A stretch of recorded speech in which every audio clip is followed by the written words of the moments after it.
नमस्कार दोस्तों। ज्योतिष का सफर में सभी भाई बहनों को नरेश गांधी का सादर प्रणाम। ये हमारा 368वां एपिसोड है जिसका नाम है नवमास कुंडली के सिद्धांत।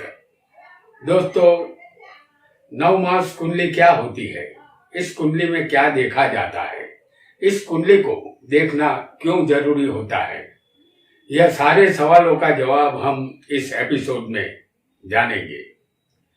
ज्योतिष शास्त्र में 16 वर्ग कुंडलियां होती है, जैसे होरा कुंडली, दृष्टकान कुंडली, सप्तमांश कुंडली। इस तरह 16 वर्ग कुंडली में एक नवमांश कुंडली होती है। इस नवमांश कुंडली में पति पत्नी का सुख दुख देखा जाता है। कौन कितना सुखी होगा, कौन कितना दुखी होगा, यह नवमांश से पता चलता है। नवमांश कुंडली से कौन सा ग्रह कितना ताकतवर है, यह पता चलता है। हमारी जन्म कुंडली में 12 राशियां, 12 स्थान, 9 ग्रह और 27 नक्षत्र होते हैं। दिन और रात मिलाकर हमारे पास 24 घंटे होते हैं। 24 घंटे में 12 लग्न आएंगे। कोई भी लग्न 2 घंटे चलता है, फिर लग्न बदल जाता है। लेकिन हमारा कोई भी लग्न हो, नवमांश लग्न सिर्फ 13 मिनट तक का होता है, फिर बदल जाता है।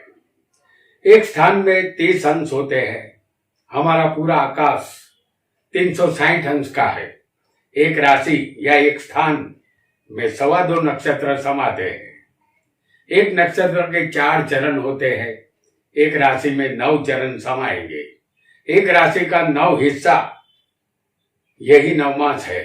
एक नक्षत्र 13 अंश 20 कला का होता है और एक चरण 3 अंश 20 कला का होगा।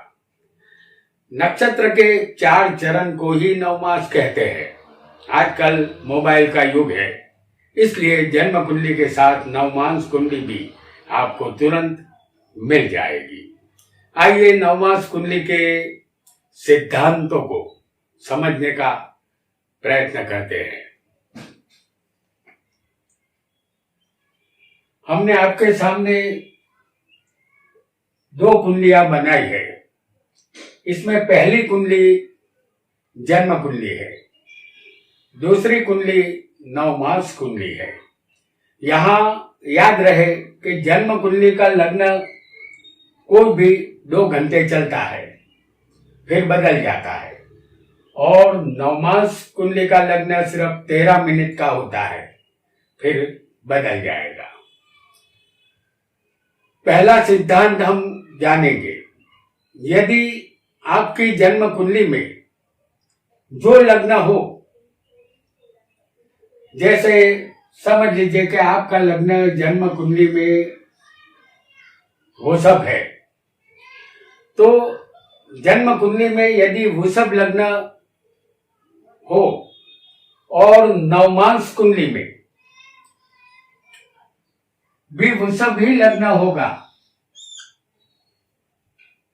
तो उसे वर्गोत्तमी लग्न कहते हैं।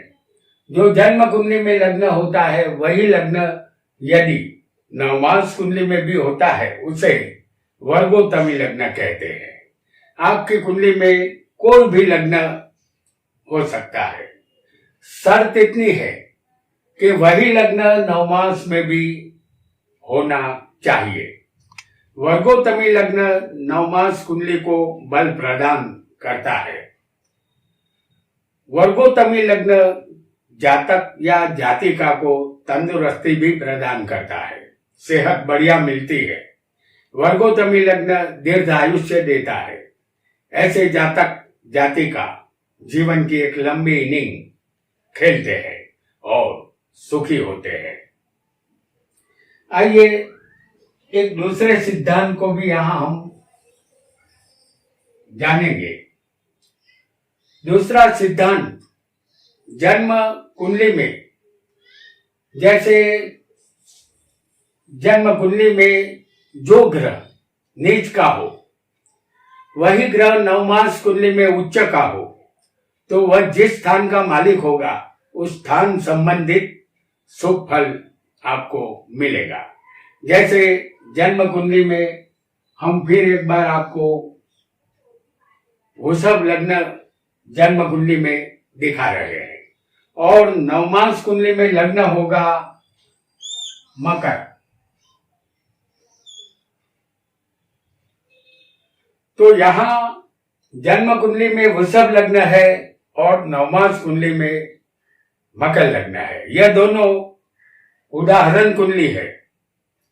आपकी जन्म कुंडली में कोई भी ग्रह यदि नीच का हो सकता है, वही ग्रह नवमास कुंडली में उच्च का हो सकता है।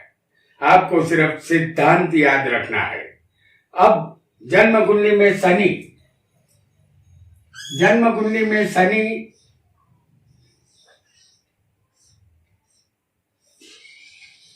मेष राशि में 12वें नीच का है, जबकि नवमास कुंडली में शनि यहां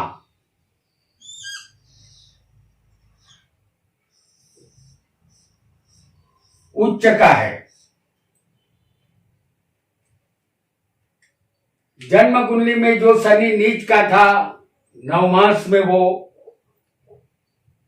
कुंडली में उच्च का बन गया है। तुला में जो शनि जन्म कुंडली में नीच का था, वो शनि नवमास में उच्च का है। तो इस शनि का फल शुभ मिलेगा। जन्म कुंडली में शनि भाग्य का और कर्म का मालिक बनता है। जैसे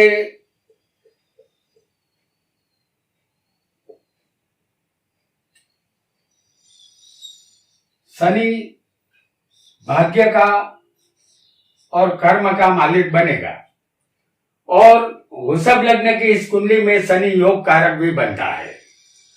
तो ये जो शनि बलवान हुआ है वो इन दो स्थानों का फल देगा, भाग्य का और कर्म का, ऐसा हमें समझना है। तो यह दोनों संबंधित जो स्थान है, जातक जातिका को यहाँ शुभ फल मिलेगा, ऐसा समझना चाहिए हमें। आइए एक और योग को भी यहां पर हम समझ लेते हैं। और ये योग क्या है, इसे भी हम जानेंगे। ये तीसरा सिद्धांत है। जो ग्रह जन्म कुंडली में उच्च का हो और नवमास में नीच का हो तो ऐसा ग्रह अशुभ फल देता है। हमारी उदाहरण जन्म कुंडली वृषभ लग्न की है। चंद्र वृषभ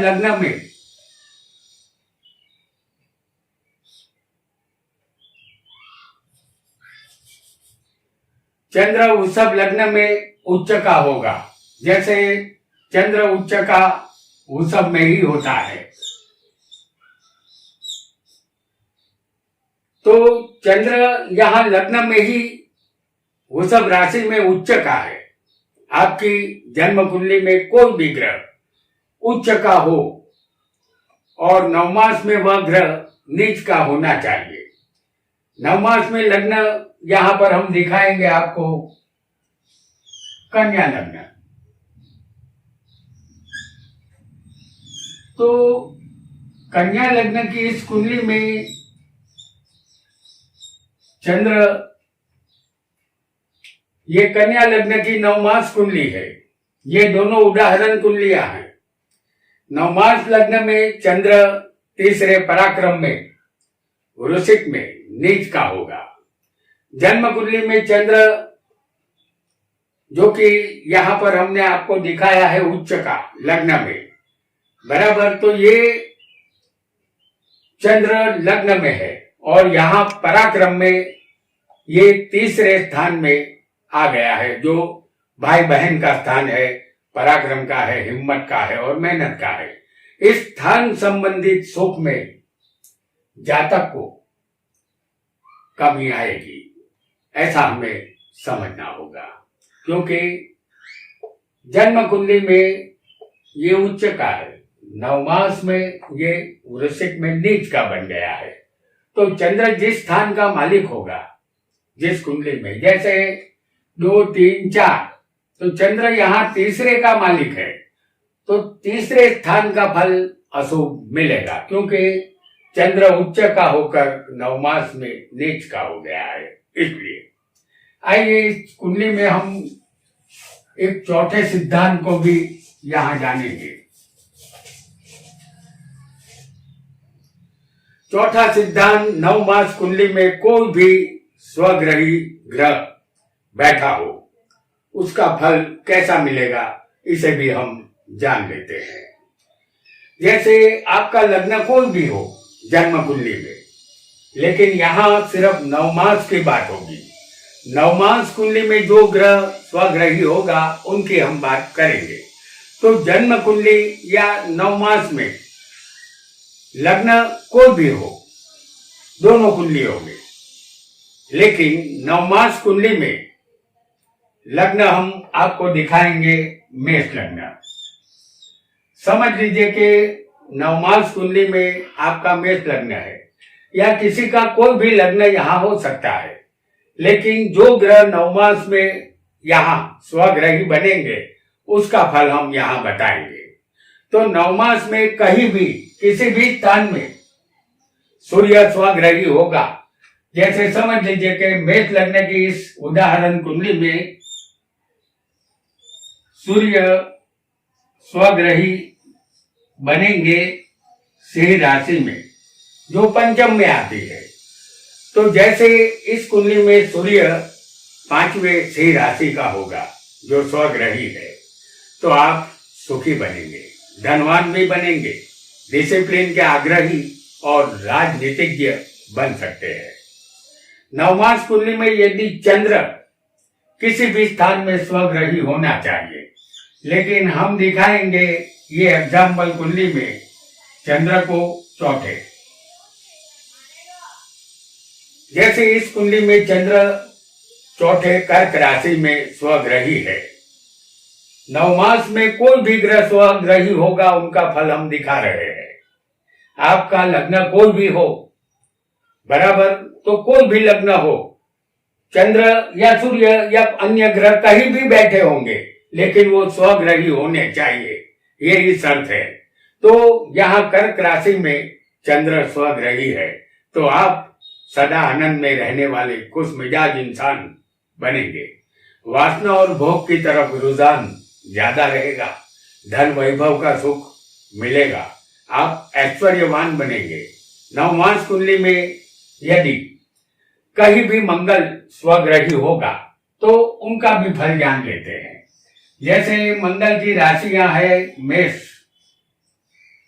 और वृश्चिक, तो या तो मंगल आपका ये मंगल कहीं भी हो सकता है, लेकिन मंगल स्वग्रही होना चाहिए। जैसे इस नवमास कुंडली में मंगल हमने लग्न में दिखाया है जो मेष में है, ये मंगल की खुद की राशि है, तो मेष में ये मंगल स्वग्रही है, या ये मंगल 8वें होगा तो वृश्चिक में स्वग्रही हो सकता है। दो में से किसी भी एक स्थान में ये मंगल होना चाहिए। अगर ऐसा होगा तो आप लालची और लोभी बनेंगे, क्रोध आपको ज्यादा आएगा, स्वभाव उग्र रहेगा। नवमास कुंडली में यदि आपका बुध स्वग्रही होगा तो यहां पर बुध स्वग्रही बनेगा मिथुन में। नवमास कुंडली में बुध मिथुन में स्वग्रही कहीं भी बैठा हो सकता है। इस नवमास में मिथुन राशि में बुध तीसरे स्थान में होगा। ध्यान रहे, कन्या में बुध उच्च का होता है, इसलिए हमने सिर्फ स्वग्रही बुध आपको दिखाया है मिथुन राशि में। तो आप किसी भी कार्य में सिद्धि प्राप्त करने वाले बनेंगे, आप ज्ञानी और विद्वान बनेंगे, आप ज्योतिष आचार्य भी बन सकते हैं। नवमास कुंडली में स्वग्रही गुरु को हम अब दिखाएंगे आपको क्योंकि नवमास कुंडली में स्वग्रही गुरु या तो भाग्य में होंगे या फिर 12वें स्थान में गुरु होंगे। तो गुरु मीन या धनु राशि के मालिक है। तो नवमास कुंडली में यदि स्वग्रही गुरु धनु या मीन राशि में, दो में से किसी भी एक राशि में गुरु यदि होगा, जैसे इस नवमास कुंडली में हमने आपको दिखाया है, तो गुरु यदि भाग्य में या 12वें होगा तो आप धनवान और वैभवी जीवन बिताएंगे। आप सदा आनंद में और सुखी रहेंगे। नवमास कुंडली में यदि शुक्र को हम देखें तो शुक्र स्वग्रही तुला में बनेगा, जो सप्तम स्थान में ये राशि यहां आएगी। और शुक्र की दूसरी राशि जो है वो वृषभ है, जो धन स्थान में आएगी। शुक्र इस तरह स्वग्रही होगा, जैसे इस कुंडली में धन स्थान में भी शुक्र है और सप्तम में भी हमने शुक्र को दिखाया है, क्योंकि वृषभ और तुला के मालिक शुक्र ही है। लेकिन दो में से किसी भी एक स्थान में शुक्र स्वग्रही हो सकता है, तो आप भोग विलास में मसरूफ रहेंगे, एक सुखी जीवन आप बिताएंगे।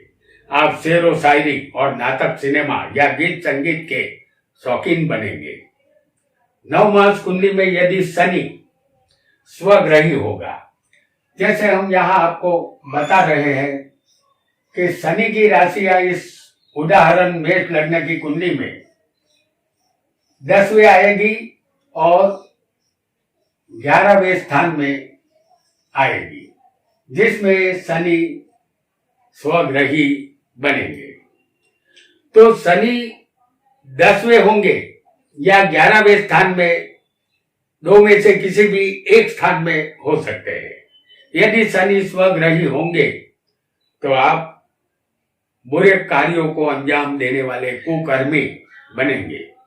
चरित्र विश्वास लायक नहीं होगा। निर्धन और दूसरों की निंदा करने वाले बनेंगे। जीवन में रोगों का सामना आपको करना होगा। और राहु केतु किस राशि में उच्च के और स्वग्रही बनते हैं, उस राशि को लेकर ज्योतिषियों में मतभेद है। इसलिए राहु केतु के स्वग्रही होने का फल हम यहाँ प्रस्तुत नहीं कर रहे हैं। अब जानेंगे वर्गोत्तमी नवमास ग्रहों को।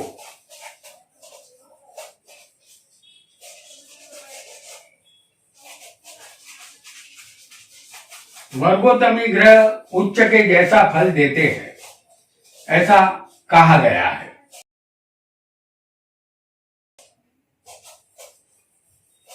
अब जानेंगे वर्गोत्तमी नवमास ग्रहों के सिद्धांत। जन्म कुंडली में जो ग्रह जिस राशि में हो, उसी राशि में नवमास कुंडली में भी बैठा हो, उसे वर्गोत्तमी ग्रह कहते हैं। वर्गोत्तमी ग्रह उच्च ग्रह के समान फल देता है। हमारी उदाहरण जन्म कुंडली में लग्न वृषभ है और नवमास कुंडली में लग्न होगा मकर। ये दोनों उदाहरण कुंडलियां हैं। वृषभ की जन्म कुंडली में सूर्य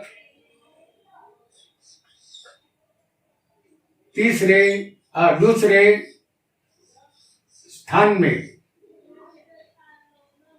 मिथुन में होगा, जबकि नवमास कुंडली में सूर्य छठे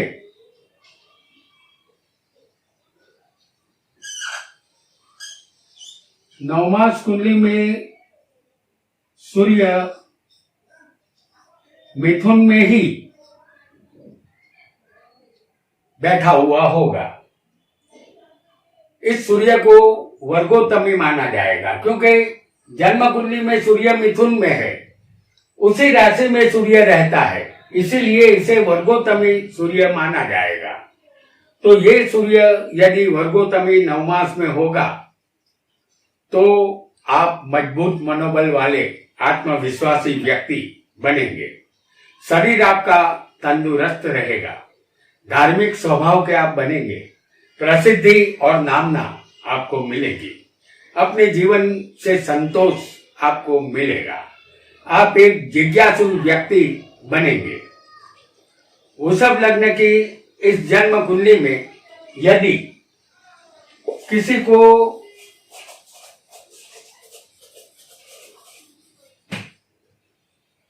वृषभ लग्न की जन्म कुंडली में किसी को चंद्र जैसे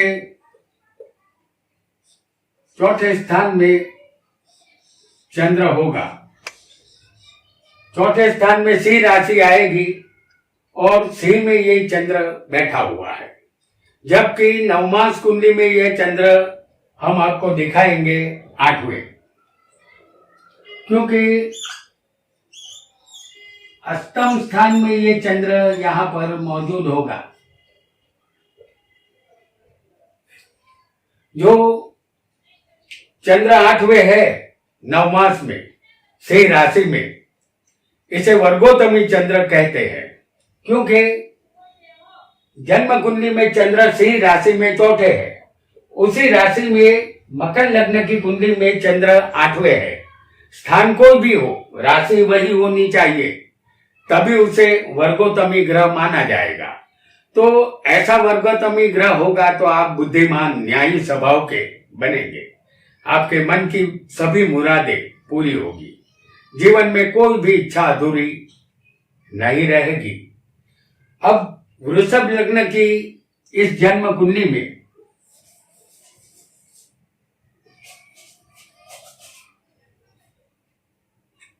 मंगल वृषभ लग्न में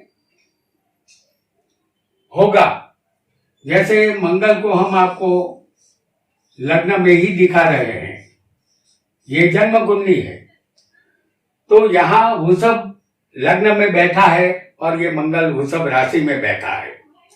और मंगल यदि वृषभ में होगा, जबकि नवमास कुंडली में मंगल वृषभ राशि में पंचम स्थान में होगा, तो वृषभ राशि नवमास में पंचम स्थान में पड़ेगी और वहीं पर मंगल बैठा होगा। जैसे जन्म कुंडली में मंगल वृषभ में है और नवमास में भी मंगल वृषभ में है, तो ये मंगल वर्गोत्तमी होगा, ऐसा हमें समझना है। यदि ऐसा होगा तो आप ज्योतिष विद्या सीख पाएंगे, ज्योतिष में गहरी रुचि रहेगी, आप ज्योतिष के जानकार अवश्य बनेंगे। और वृषभ लग्न की ही इस कुंडली में हम एक और ग्रह को भी जान लेते हैं।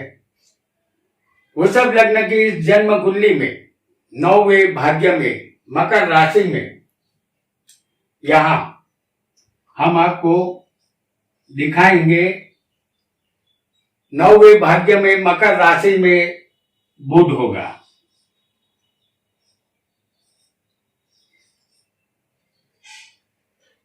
तो ये बुध जन्म कुंडली में मकर राशि में है, जबकि नवमास कुंडली में बुध यहां हम आपको दिखाएंगे लग्न में,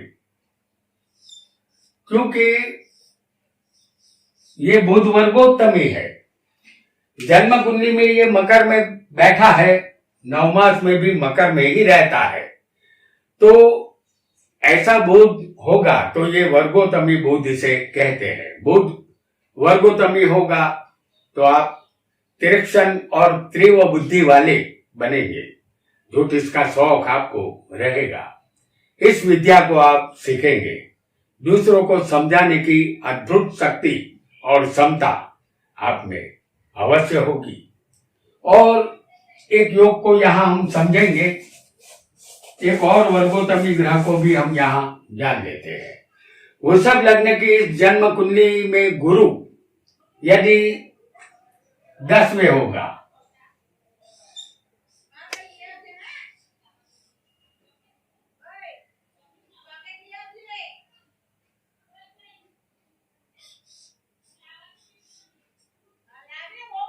वृषभ लग्न की इस जन्म कुंडली में गुरु कुंभ राशि में 10वें है, जबकि नवमास कुंडली में गुरु दूसरे कुंभ राशि में होगा।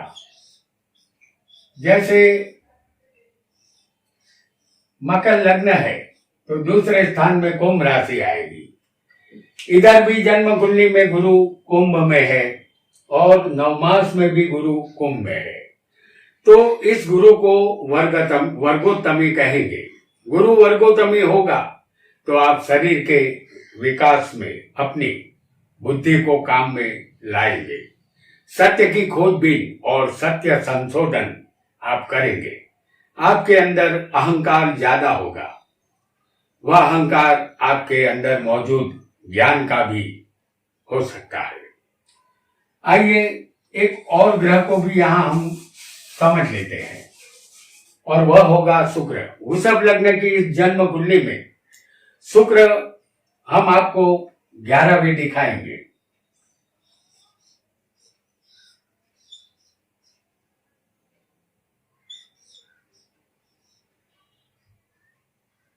शुक्र यहाँ 11वें मीन राशि में है, जबकि नवमास कुंडली में शुक्र तीसरे स्थान में होगा। क्योंकि नवमास कुंडली में मीन राशि तीसरे स्थान में होगी, तो शुक्र यहाँ तीसरे है जो मीन में है। ऐसा शुक्र वर्गोत्तमी होता है। शुक्र नवमास में वर्गोत्तमी होगा तो आप कर्म के गुण और अवगुण को आप जानेंगे। कर्म करने के प्रति आप सावधान रहेंगे। ज्योतिष शास्त्र संबंधित ज्ञान आपको प्राप्त अवश्य होगा।